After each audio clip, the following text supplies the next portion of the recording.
We're here, we're started. Let's do this, folks.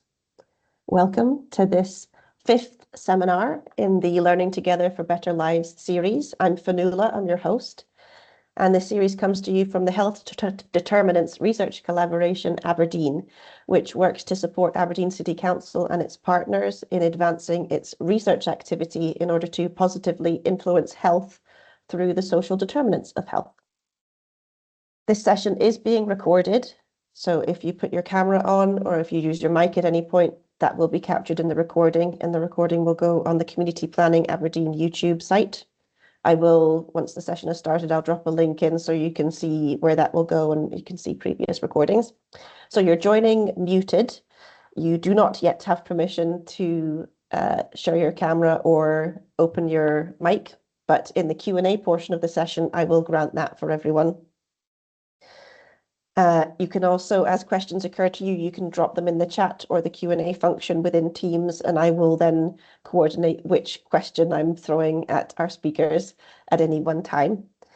I will also drop a feedback invitation link for you to share your thoughts on the session. Towards the end of the session, that will be an anonymous Teams survey. Our topic for today is harnessing AI for qualitative insights using Copilot in public service research. And our speaker is Dr. Clair Woods-Brown. She will, later in the session, be joined by a couple of her collaborators on the projects that she's presenting. That will be Michelle Grant and Alanna Fordyce. But for now, I will hand you over to Claire. Claire, feel free to take control. Thank you. Is that me now in control? It is. Great. Good afternoon, everyone. Thank you for joining us. So I'm a research fellow with HDRC, and today I'll be sharing insights from two recent projects where we explored how Microsoft Copilot can support the analysis of free text data in large-scale public consultations and with in-depth, semi-structured interviews. The aim is to show how AI can be a powerful ally in qualitative research, especially when used ethically and collaboratively. First, though, I'm going to share with you some sort of musings around AI and my sort of perceptions before undertaking these projects, and some of the sort of more unhelpful aspects of the technology that's here and shows no sign of going away. So I am not a digital native. As a child of the 70s and 80s, I'm most certainly not a digital native. In fact, I remember using Netscape Navigator in my third year at university. Perhaps some of you will be familiar. And when I started my teaching career, we relied on dial-up connections and timed our internet activity before the Americans woke up.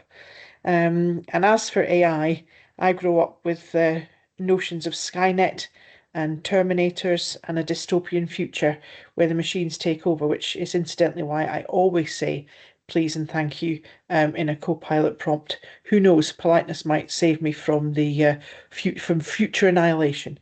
But AI now, one of the things that I think is important to note is that while Terminator robots have not yet been realised, it's important to acknowledge some of the downsides of AI more broadly before detailing how we've leveraged it in our work.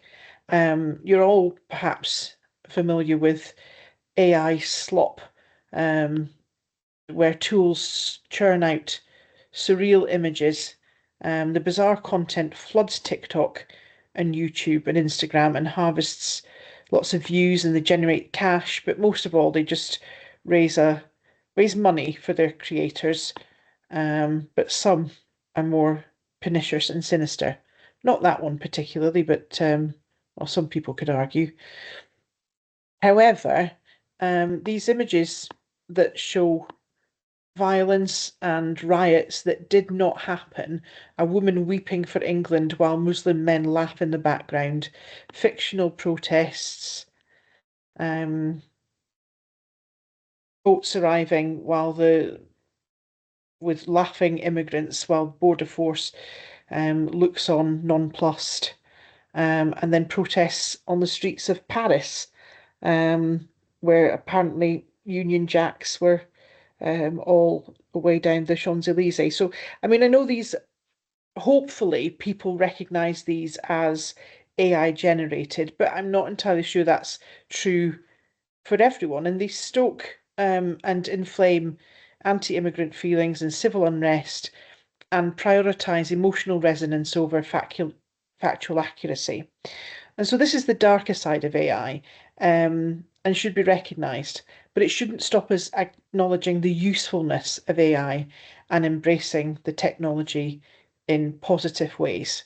So perhaps first of all, it'd be useful just a kind of overview of how artificial intelligence works.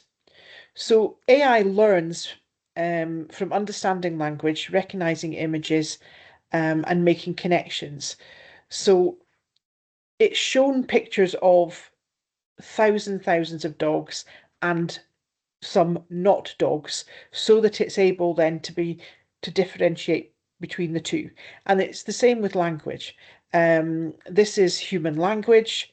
This is what idioms sound like. This is what is likely to come after one word in a sentence. And from that, it can make decisions and predictions and perform tasks. And it's those large language models that we use with Copilot. So like other large language models, Copilot is trained to understand natural language prompts and generate relevant content, summarize information, and provide context-aware suggestions. It processes requests, accesses your data with permission, and uses large language models for reasoning and delivers tailored responses in real time, learning from interactions to offer better suggestions over time. In short, AI combines data, algorithms, and iterative feedback to do complex tasks, often in the same way that we do.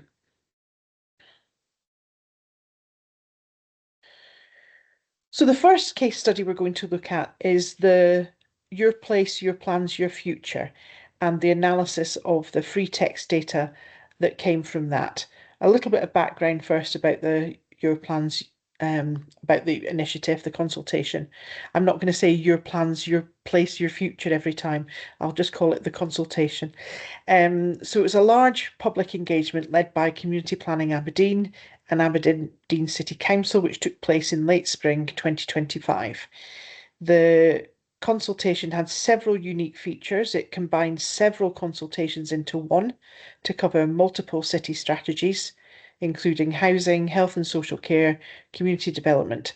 And the goal of this was to streamline the feedback process, avoid duplication, and reduce the burden on residents, whilst also capturing a diverse representation of views.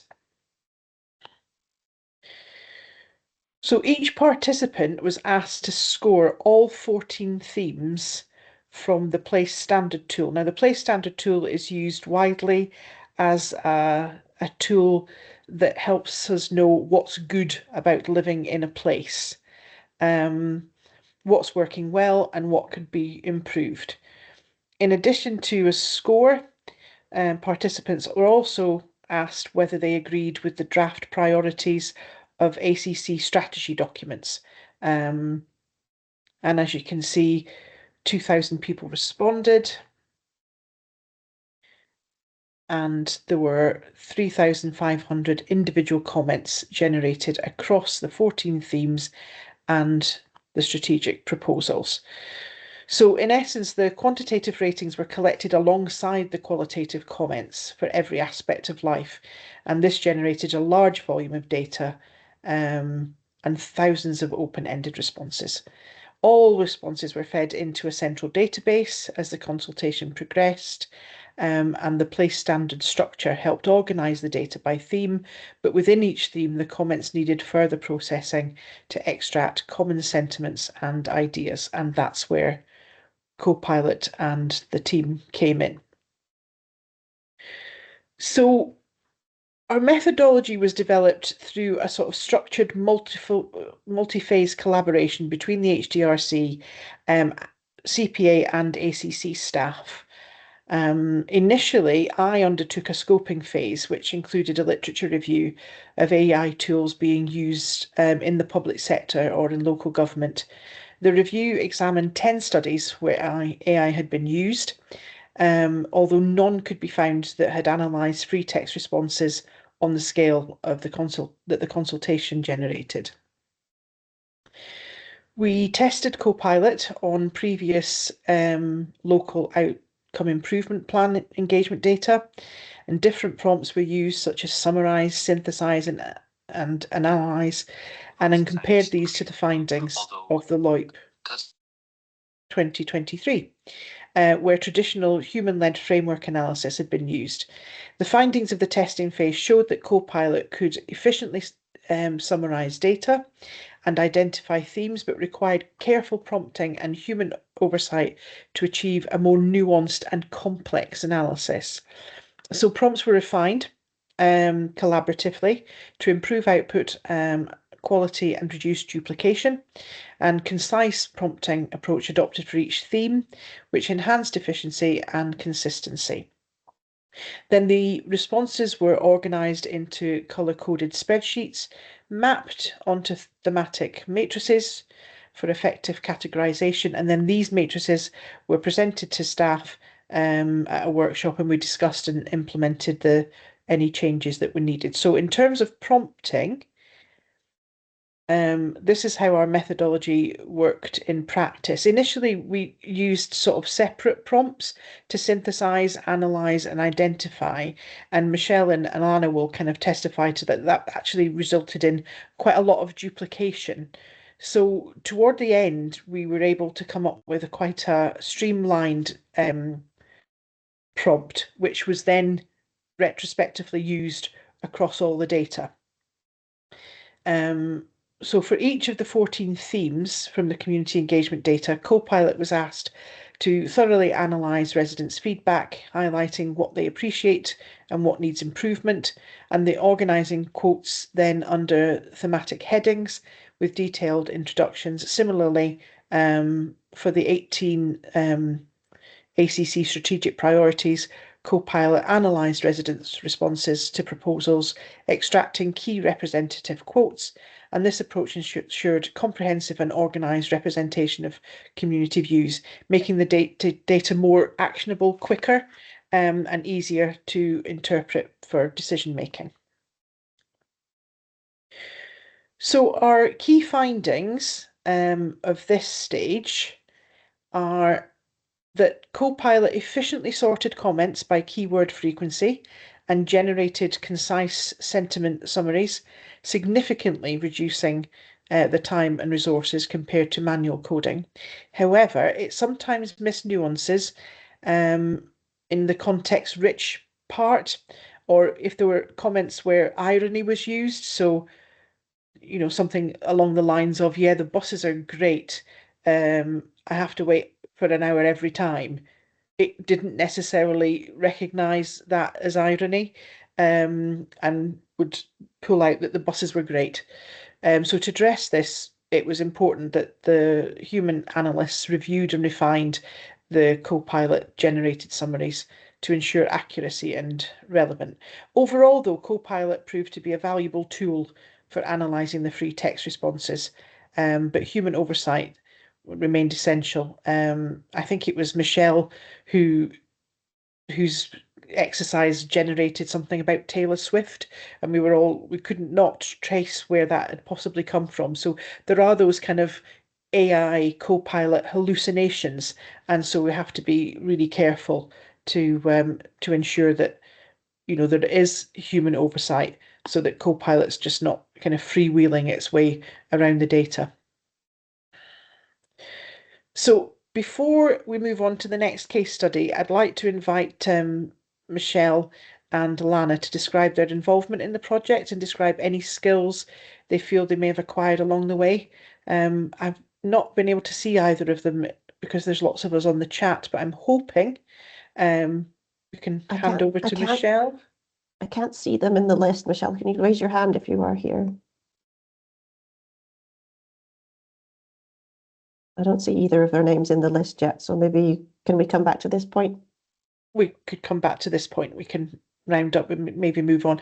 Just maybe useful for a kind of an overview there of who was involved, what it involved, when and how. So it was a important that it was collaborative.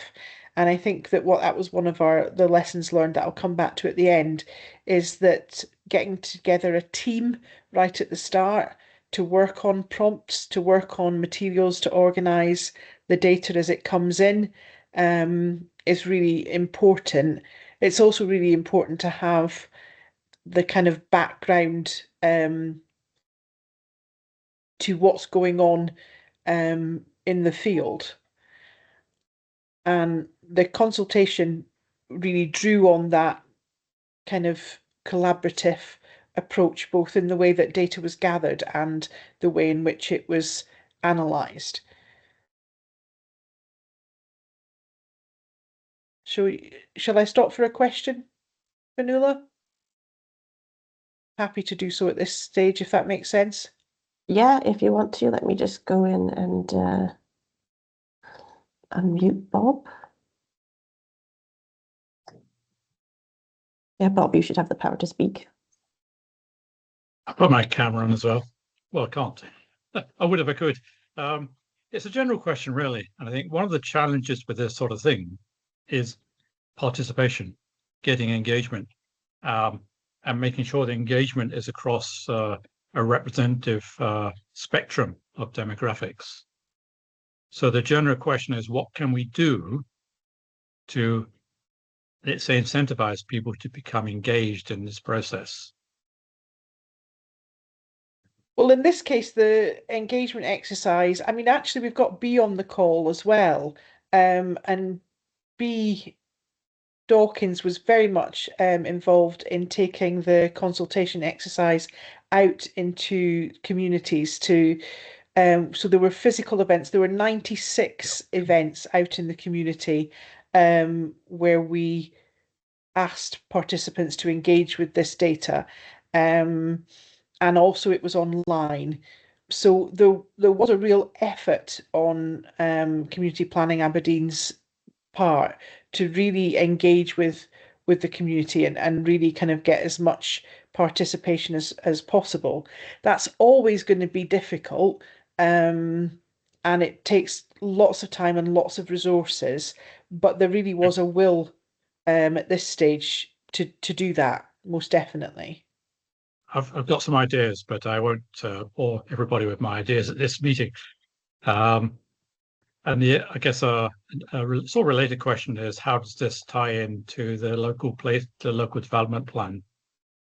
We're using local place plans, although the practicality of developing local place plans in the communities is very difficult. But basically, they've used the local community in developing the local development plan. And there is an interrelationship between what we're doing here and the development of the local development plan. You may not be able to answer that, but it's a question. Absolutely, and the data from the consultation has been formulated into locality reports and what the people in those communities were saying about all the things under the 14 headings of the Place Standard tool.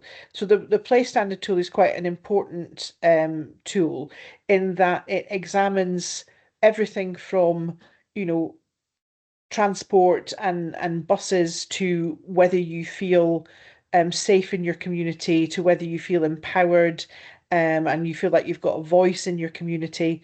And so taking the data from the consultation, and we were able to do that effectively and in good time because of the Copilot analysis, but that's informing the local outcome improvement plans for the next 10 years. Fanula's nodding. Do you want to come in on that, Fanula? I was just going to say that the output of this exercise, as I understand it, is the assessment of the data that has previously also been gathered and assessed in previous cycles of public consultations. So the process in which this sits itself hasn't changed. It's the synthesis of this qualitative data that has, how that's been approached has changed, but the sort of the parent process is still the same. Is that, unless I'm misspeaking, Claire? No, absolutely. And the point of this is that the scale of this consultation, so joining lots of strategies together, was what demanded some kind of different analysis of the data. So previously, the place standard tool had been analyzed quantitatively, and then the qualitative comments were, I wouldn't say secondary, but they weren't able to be processed in the same way with the same robustness. And Copilot has probably filled a gap there. So we're able to take the qualitative data forward quicker and more effectively. I'm not sure that answers your question, Bob, but hopefully it's gone some way to kind of fill any gaps.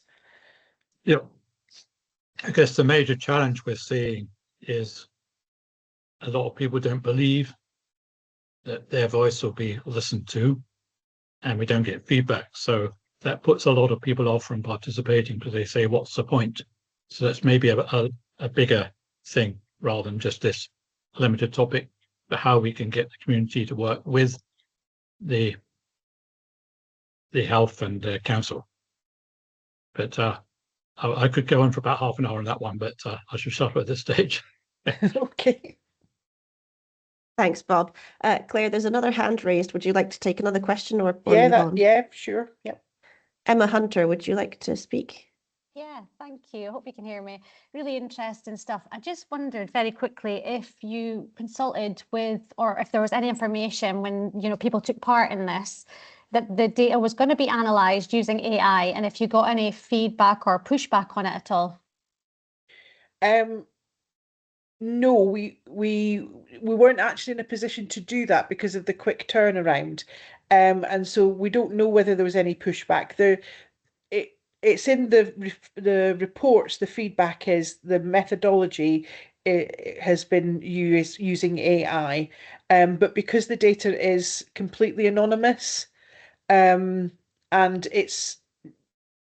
by the time it got to the stage that we were analysing it, it was almost kind of 3 stages removed from anything that we could do about it, and also track any kind of number. So no, we haven't got any sort of comments from the communities to say that we were using AI, but the data itself wouldn't necessarily be recognisable by the time it got to us, if you know what I mean, for something that they had said or that could be attributed to any one person. Yeah, no, that's really helpful. I just wondered if in the future you plan to sort of inform people that it will be processed in this way, or? I think probably because all the reports that have gone out have the methodology set out in it, then it's that's open access. Everything that's been on the websites and informs people that that's how it's been done.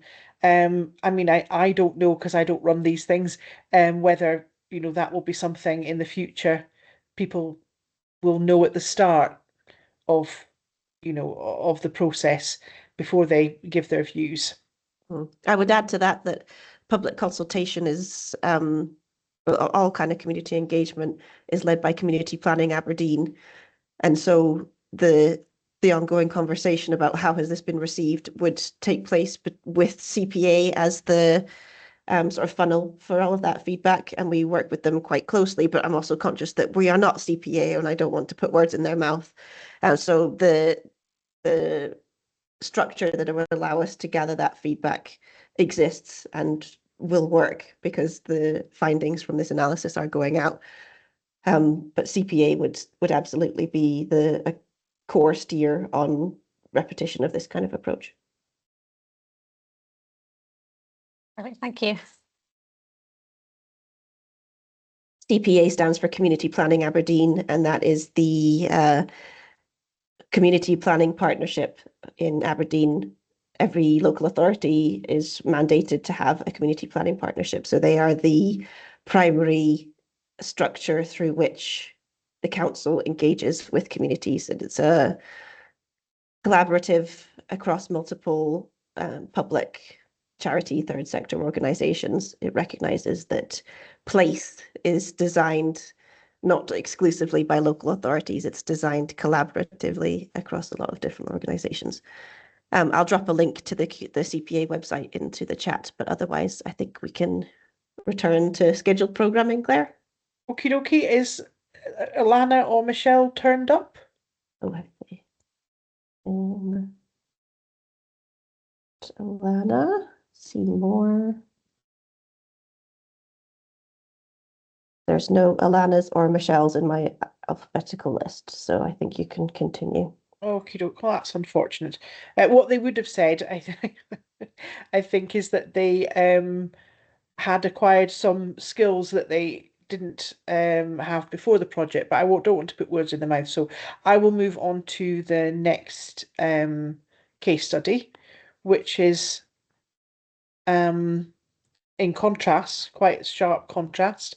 This case study highlights a pilot qualitative research project focused on the lived experiences of justice-involved individuals, conducted collaboratively by criminal justice social workers, academic partners, and oh, there we go. I wonder whether it's worth my pausing then, just to get Alanna's feedback rather than plough on, if she's going to be here any minute. If you Just like, to jump in, I'm not sure what time she's got to get home, so I'm not sure how long it's going to take her. But we just left another meeting from the other side of town about 10 minutes ago, so it might take her a couple of minutes to get back to her house, and then she'll jump in on and she can join us later. Yeah, no problem. Okie doke. So the project aimed to fill gaps in traditional consultation methods by amplifying the voices often underrepresented in policy and service design, particularly aligning with the LOIP, Local Outcome Improvement Plan, Stretch Outcome 9 around community justice. It explored how participants interacted with various council services, such as housing, health, employment, and addiction and social work. The methodology involved semi-structured interviews conducted by trained social workers within a strict ethical framework, ensuring data protection, consent, and anonymisation. The criminal justice social workers were trained by academic staff, and we'll come on to that a bit later. The thematic analysis was supported by AI tools, but emphasised human interpretation and practitioner reflections to promote a trauma-informed approach and person-centred practice. So the idea was also to build capacity among staff to conduct lived experience interviews going forward. So the collaborative approach underscores the value of co-production with frontline practitioners to inform more effective and empathetic justice social work services, and in line with strategies there. So the design of it was to gather insights, lived experience insights using co-production approach. The pilot phase was crucial for testing effective methods. So academic experts from the University of Aberdeen provided essential guidance on research design and maintaining methodological rigour, whereas we, HDRC research staff, played a key role in setting up and implementing the project, ensuring a strong link between academic theory and practical application within the council. Practitioner researchers then, they specifically volunteered. Criminal justice social workers were integral to the team, using their frontline relationships to recruit participants and collect data. So the co-production model leveraged the unique strengths of both the practitioners and the academics, and then was supported by regular monthly meetings and continuous communication to maintain alignment and quality throughout the project. So this approach then ensured that the research was both grounded in real-world experience and academically robust. And that was really important to us from the outset, that it was something that was created or co-created with the criminal justice social workers themselves and the academics, with HDRC acting as overseers in that process, so that the social workers would gain skills that they previously, or build on the skills that they already had in terms of interviewing their clients, but perhaps in a slightly different, more trauma-centered, lived experience way. So the methodology that we use for this,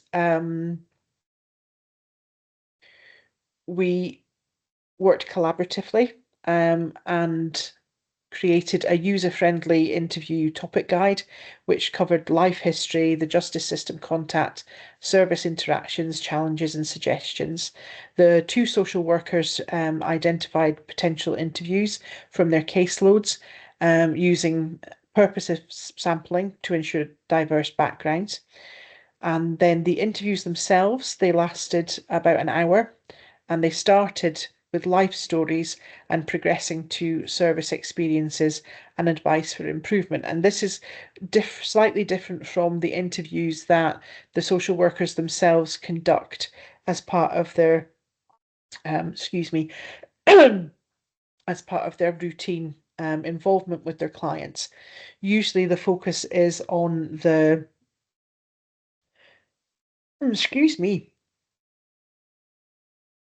usually the focus is on why the person is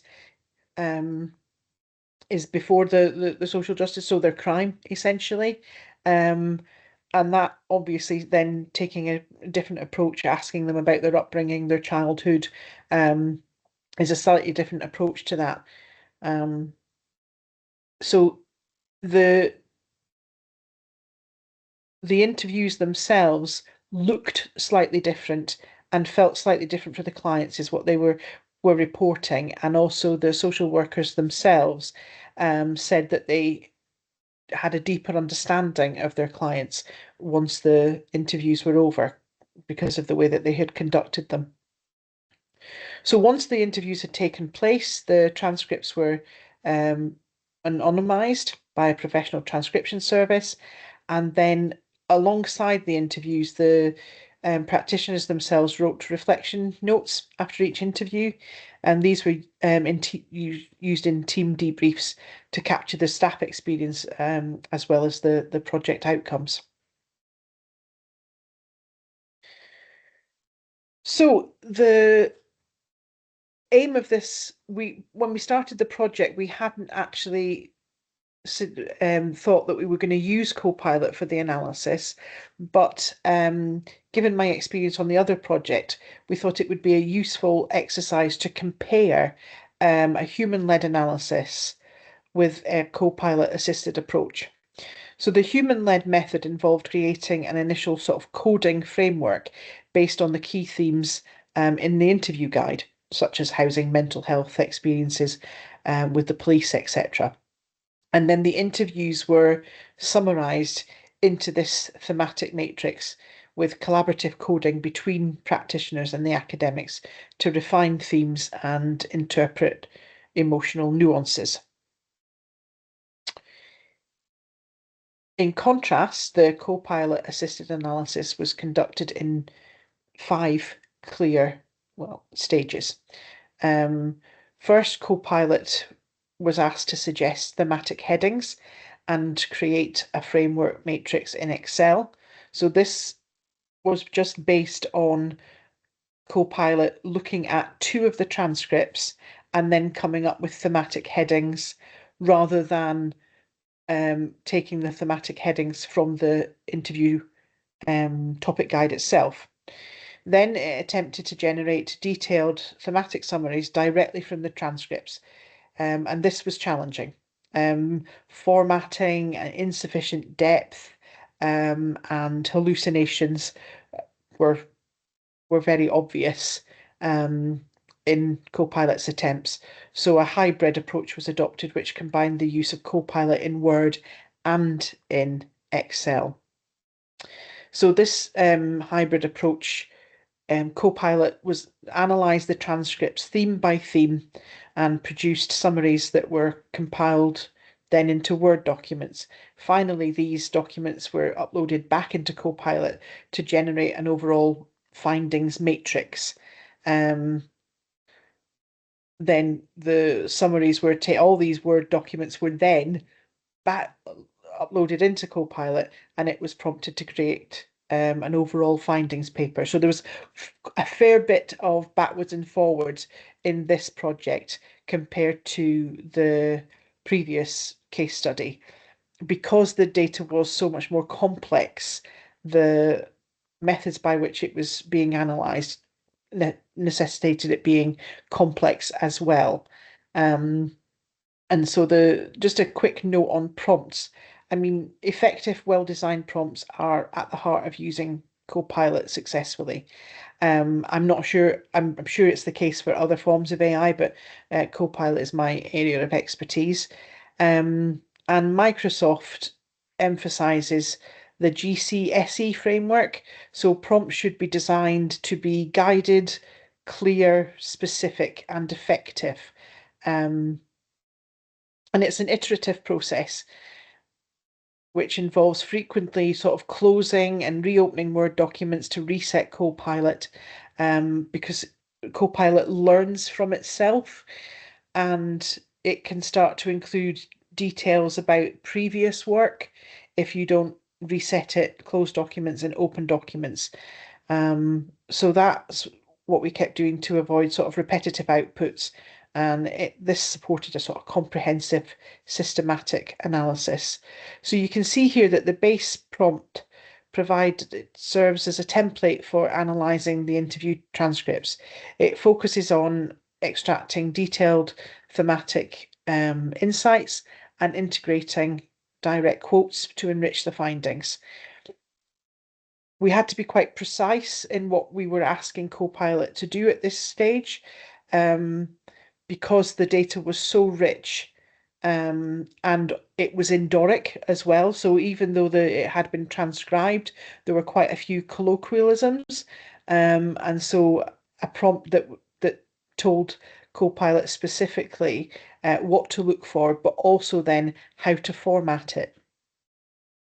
So this ensured that the analysis was focused and organised with subheadings, and free from unnecessary commentary, which Copilot can include, or any kind of reference clutter.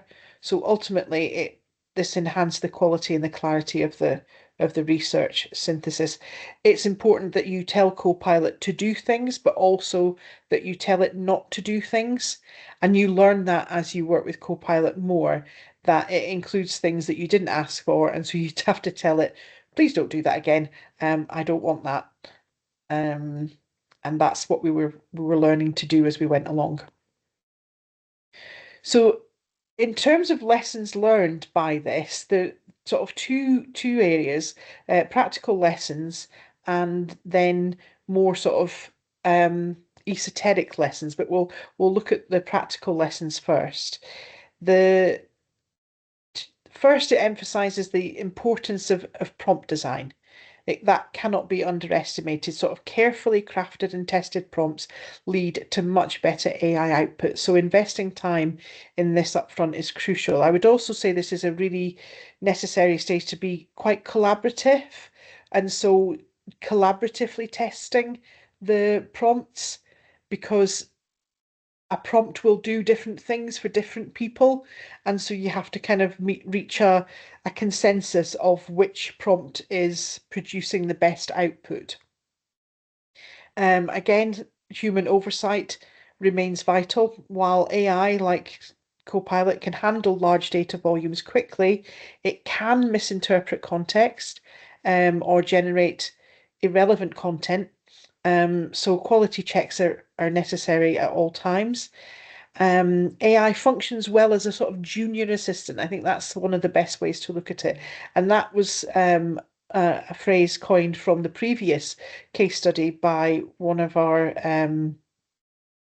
researchers, our analysts, Sharon Skeen. She had said that it's just like a junior assistant, that it's really, really helpful, but you have to tell it what to do. and then you have to check its work afterwards. And that's exactly what it is. So it requires ongoing supervision and refinement to ensure accuracy. So finally, the Copilot enabled efficient scaling by rapidly synthesizing the responses, and it freed up the human resources to focus on deeper analysis and engagement. So the presence, oh, I don't know what that says there in my notes. And then the lessons learned, I suppose the strategic and cultural insights is what I've called these lessons. And I've maybe covered these already, but it's really important to say that co-production, meaning that involving stakeholders throughout the process ensures the findings are relevant and trusted. I suppose that goes back to what Bob said earlier, is the necessity to kind of make sure that we engage with all stakeholders when we're looking at then using AI outputs, because then we get a kind of real world needs, and that builds trust with people as well. The combination of AI's processing power with human expertise, it does lead to deeper, more accurate insights, because we can focus on those deeper insights if we can get all the coding and the summarizing and the gathering and the organizing of the data done by Copilot. So it's important that an organization has a sort of a culture that embraces that innovation and collaboration and the ongoing learning around AI tools takes place. That's essential for success. Otherwise, we get back to where I started with Skynet and the Terminators. So the methodology developed has been designed to be scalable and replicable, and offers a model that can be applied broadly across public sector projects. We thought it was important to do very contrasting case studies, so that we've got this big case study of free text that's very, very different from the in-depth interviews, but have proved that Copilot is effective in helping, assisting in the analysis of both.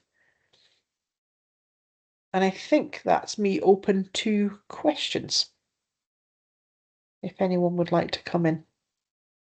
Thanks, Claire. I also see that Alanna is here as well. So do you want to proceed with questions or invite Alanna to share her learning? It would be great if Alanna could, share her. I'll just skip us back to...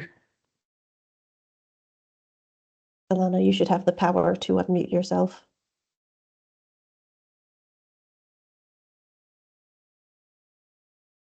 In the meantime, folk can drop questions in the Q&A or in the chat section. I'm also going to drop a link to invite feedback in the chat too. How about we take a couple of questions while I'm assuming Alanna prepares herself. Is that all right, Claire? Yeah, sure. Okie doke. So you can also raise your hands if you want to speak your question, but there's been a couple of submitted in writing already. So B asks, you mentioned a scoping review or something similar that looked at the use of AI for qualitative analysis in local government or the public sector. Could you say a little bit about the findings of that review? Absolutely.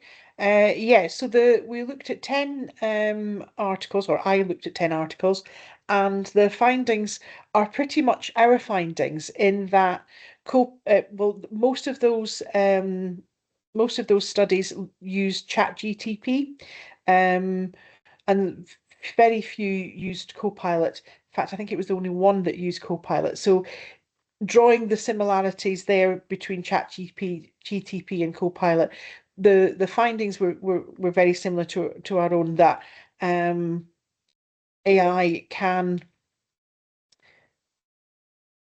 It was kind of a hybrid scoping review, literature review. I used the Prisma guide to conduct the literature search, and we then kind of looked at kind of what we wanted to get out of it in terms of a blueprint for moving forward. I hope that answers your question. Was it Lorraine? I think you just, yeah. Yeah. And so the basically AI is great for thematic and identifying themes and synthesizing data very quickly, but it does also need human oversight. And obviously the ethical aspects of using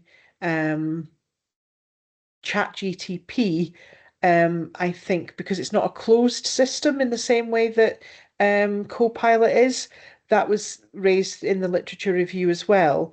Because once it's kind of in there, then ChatGTP can use that information in its processing, because it learns from what it's done. Whereas using Copilot in a closed system like this, it stays within ACC. But there's someone else. There's some in the Q&A, so I'll don't worry, I will read the messages to you, Claire. You don't need to okay. I'm trying to kind of like pop up, and then I hope that answers your question. So yes, basically the findings were the same as our own, that it's great, but it has to be, you have to use, some caution around using it. Thanks, Claire. Your namesake, another Claire Finlayson, asks, what's happening beyond the open access report or reports? Are you or partners finding Copilot useful for communicating PST findings? Did you mention PST? I can't remember. I don't know if you've used that acronym. And what's next for people, communities, agencies? Wow. Okay. I suppose what's next is that place standard tool. That's what that will mean. Place standard tool. Yeah.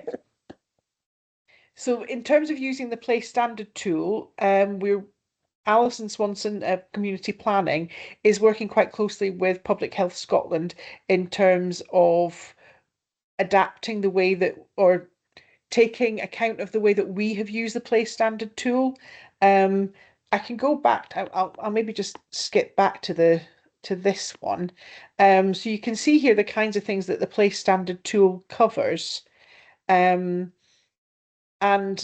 other local authorities have not been using the place standard tool in the same way that we have. And Public Health Scotland are very interested in the way that Community Planning Aberdeen have been using the place standard tool. And we're hoping for some adaptation and maybe some eliding of themes, because it can be a bit of an unwieldy tool at the moment, and we're hoping that those discussions kind of turn the tool into something perhaps a little less. I mean, 14 themes is a lot, and it's a lot to analyze, but it does cover heaps. And I guess in terms of using that place standard tool moving forward, if we've got a blueprint to use Copilot for the analysis of it, I think what we would probably do is, now we know how it's worked, we can target prompts that are maybe adapted more thematically to each theme. So we can we know what's coming out of the themes generally, and we can kind of adapt our prompts to that. Does that answer the question, Claire? I'm not sure it does. There was a few parts to it. I'm not sure if that answers the question fully.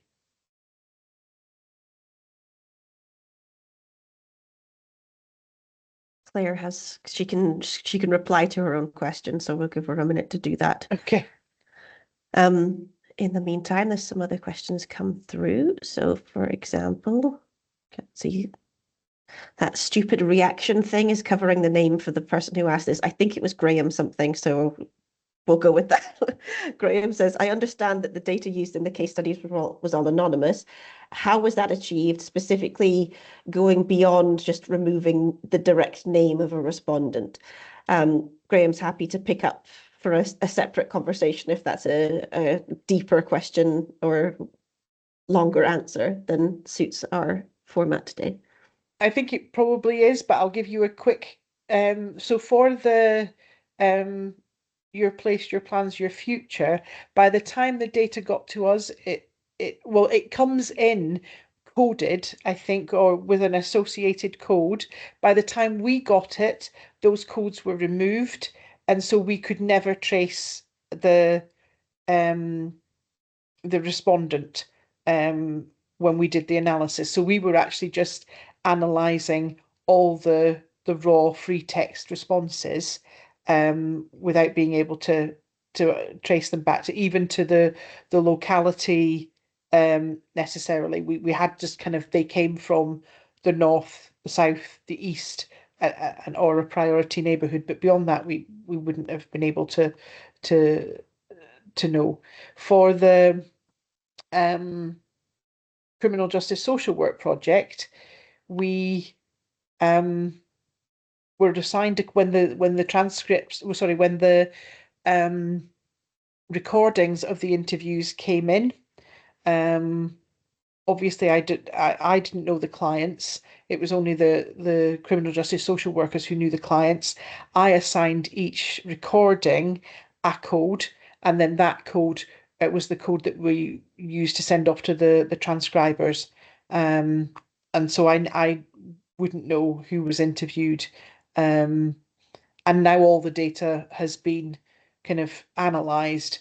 It would be quite challenging, even for I think for the criminal justice social workers to pull out necessarily their clients.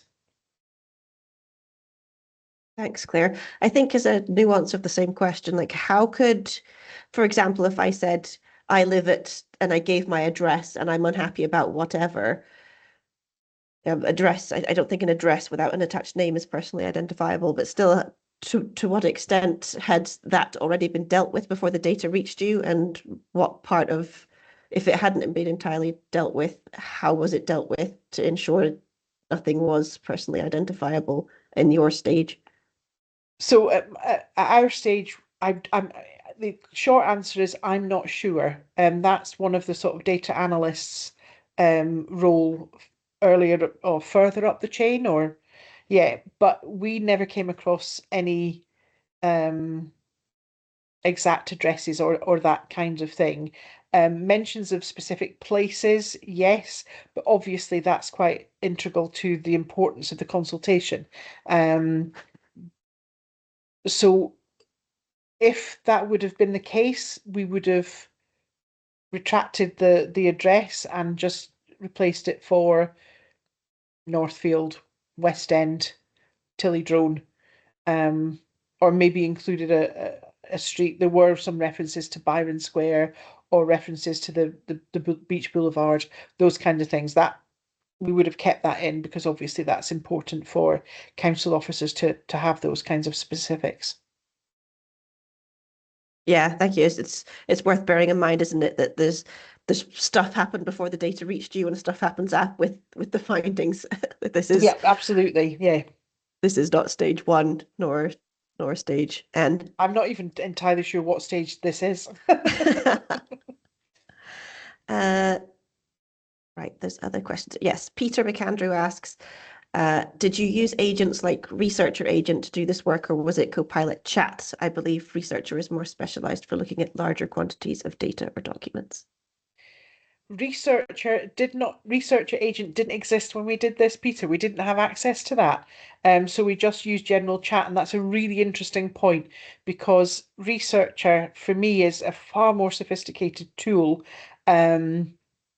I've been using Researcher for the second case study, using both to compare and contrast. And that's a really interesting point actually, because chat gives you good results, and I think Researcher gives you excellent results. And so for the next consultation, it'll be very interesting to know how much or if there is any difference between using the chat that we have used already, obviously for this engagement exercise, and using Researcher for the next one round. Good question, because they are very different. Thanks, Claire. I think that's all the questions I can see. If folk can see others that I haven't addressed, please do shout now. Let me double check if Alanna is still here. She is. Alanna, are you with us? Are you able to share your learnings from your involvement with the project? Yeah, I'm here. Thank you. Claire, do you want to put up your feedback and just help Alanna understand where you were? I'll maybe go with this kind of, yeah. There we go. Maybe the overview there might help you to remember, Alanna. I think it was really just a kind of, just some insight into, because you were completely unfamiliar both with community engagement exercises and Copilot. So it'd be really interesting to know how you kind of found the whole exercise. Yeah, I mean, I joined the sort of group from so I was involved in the local development plan side of things. So whilst I actually attended some of the events where comments were being sought by the respondents, so it was, I kind of knew what similar you could kind of guess what the responses might have been to some of the questions, particularly around the area that in planning that that I come from. It was interesting to see how varied the responses were across, because that exercise was across a number of different documents, proposals, different consultation exercises. The responses themselves varied wildly from yes, no answers to long scripts of text. Some were answered in a way that you could see that they made sense to the question that had been asked. Sometimes, obviously the people will respond to a question in the way that they want to respond to it. It doesn't matter what you were intending to get from questioning, having certain questions. And obviously you don't know how people are going to interpret. So obviously you're talking about the analysis at the end stage, but obviously having good questions from the outset will enable you to have hopefully good answers for you to then analyse at the far end. The Copilot, I mean, we'd used it, kind of tinkered with it, I would say. I was absolutely no expert at all in using Copilot when we came to do the analysis of the responses. And it was quite and I know it was quite because it was being done as a project, it was quite the process was very scripted to make sure that those parameters were kept clean. For example, we all sat in the same bank of desks, so none of us worked from home. We all, so it was the conditions of almost like an experiment were all the same for everybody, and it was really interesting to see how, even from sitting in one desk to someone else sitting beside me, how Copilot dealt with, I suppose, the prompts that we were running. And I don't know if it's been mentioned, but Taylor Swift appeared in our responses. I don't know if that's been mentioned already. So we did find that. And it still remains a mystery to this day how that happened. No idea. Yeah, no idea. And I remember when it happened, we were kind of like, did someone talk about, did someone talk about albums? Did someone talk about music in general? Did someone, where is Copilot? Almost like it was trying to fill a gap, but it was such a very specific phrase for it to have drawn out that, it was, and then we started worrying about, does it know what your search history is on your computer? Somehow is it learning from something that's in your account on your computer? So, I mean, you don't know really with these systems what sort of access to metadata that it's getting. But I do definitely, I mean, I completely echo, what's been said. Was I don't think anybody should be in fear of it taking your job as the human element of it. It is absolutely a really useful tool, but I think use it with caution in the right circumstance, with the right type of document or the right type of information, and almost have that human element where you're at the very least doing a sense check Because, for example, you could end up talking about Taylor Swift and not mean to. So, and I think, I didn't have great experience with prompting, and I've since been on various kind of trainings about prompts, and they can be so complex. And I think unless you're really versed in putting those together, I think it's almost like you don't know what it can do until you've done it a lot and learnt from the experience of how to use Copilot. But it was a really interesting exercise in running that, and and especially being able to take large numbers of responses, because that is quite overwhelming when you have a consultation exercise and you have thousands of responses. That is quite an overwhelming situation to be in. So to know that you have tools like that exist that can help enable the even on a streamlining basis to narrow results down before you do further kind of interrogative analysis. So I mean, it's definitely not something I would say I wouldn't use it again. I think it's just knowing how to use it and when to use it and when it's appropriate, and it depends on the sort of content that you are that you're looking at. But it was a really interesting sort of project to be involved in, and it was really useful to have people who were doing it from the different parts. So although I was there from the planning side, there was people there from more the NHS side. So it was really useful to see their sort of experience of it as well. But yeah, it was definitely an interesting one to be involved in. But yeah, I think the art of the prompt is key, and the art of human review, and having the right type of responses to analyze in the first place, because like you said, it doesn't understand sarcasm, it doesn't understand local specific places, and I'm sure in time it will, but it does have its limitations, and I think it's just being aware of that and assuming that it's not automatically correct. Absolutely. And I think kind of using it in a sophisticated way, just the what we mentioned there about Copilot researcher, I am now starting to use like really sophisticated prompts. So prompts that are kind of like, an A4 side in their complexity. Because if you try Copilot Researcher, it then tells you every single stage that it's actually doing. So it's really transparent about what's going on.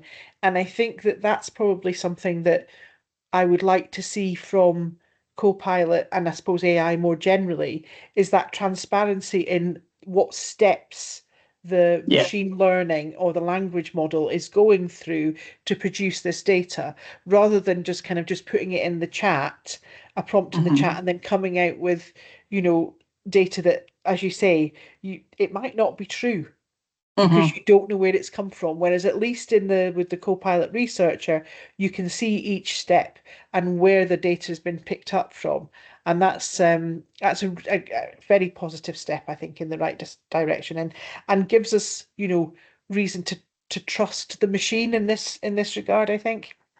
I mean, I guess that's it's almost like an audit process that you can backtrack to where it's come from, whereas what we did was effectively put it into a system and it gave us an answer, but there was no interrogation of how it got to that point. So no, that sounds great that it's able to do that. Thanks, Alanna. Thank you. That's I think your chat has prompted a couple of more questions, so we'll go on to them. Stuart Robbie says, fascinating session. Thanks for sharing, Claire.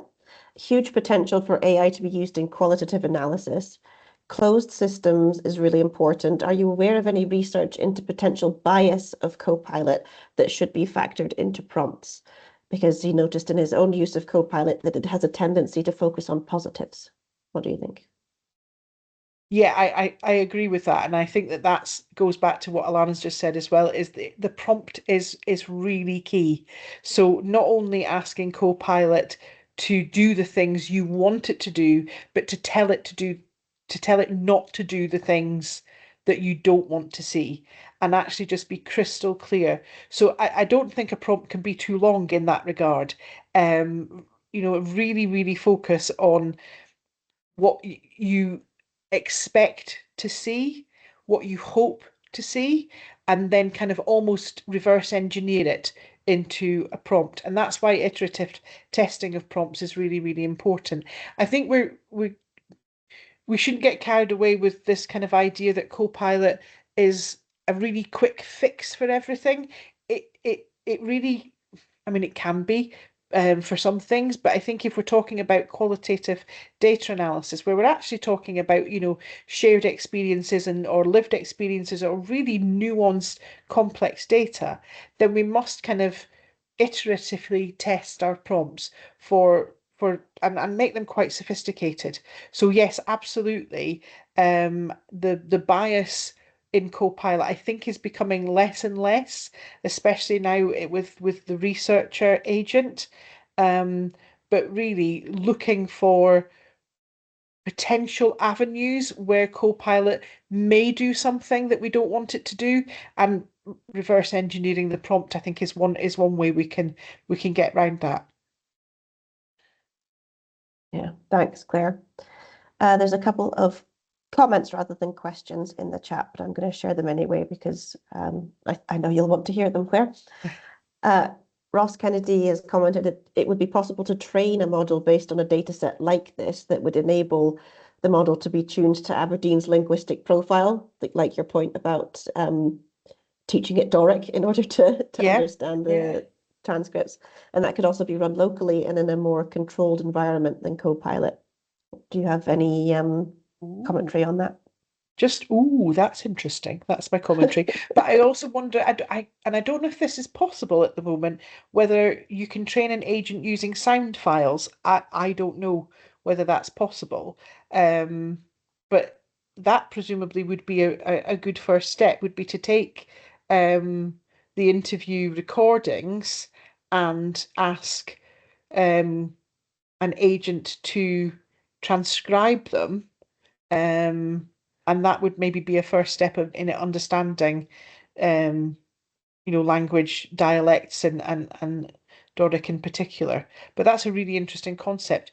Yeah, we should definitely come back to that. That came from Ross Kennedy then, so you can we can invite him to have a further conversation about that. The other comment is from Andrea Gilmartin in NHS Grampian.